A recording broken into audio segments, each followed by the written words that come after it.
10 a.m, Sid Bidwell, the only London member of the Commons Transport Committee, turns up to the morning session. David Howell is due to give evidence. And with bus fares set to double in 4 days' time, his remarks were very well timed indeed. For the Department of Transport is now prepared to take London Transport right out of the GLC's hands. If GLC won't do the job, the government would have to give support to new arrangements for running London Transport. Take it over? Well, it used to be under the Department of Transport. That's one suggestion. Another one that Peter Macefield's put forward himself is that there should be a new passenger transport authority for all the transport services, both rail and road, and going far outside the GLC area alone, because of course a lot of people travel in from outside the GLC area. Mr. Howell, are you seriously saying to the viewing public tonight that you are prepared to take over London Transport?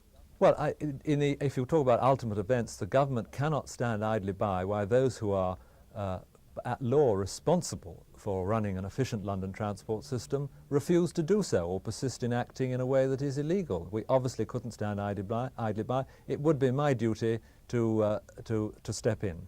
But even as Mr. Howell issued his threat, the latest waterborne lobby for cheap fares was steaming into Westminster with a cheery Ken Livingstone on hand. Quite simply, Livingstone doesn't believe the government will do it. There's no way the government's going to take London Transport off of us, because then the minister would be responsible. He'd have to deal with all the complaints about the bus service and everything else.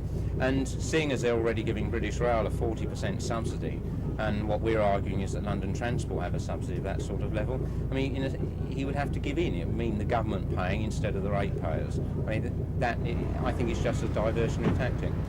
Yet at the Commons itself, where Mr. Howell had made his comments, the implications were sinking in seriously.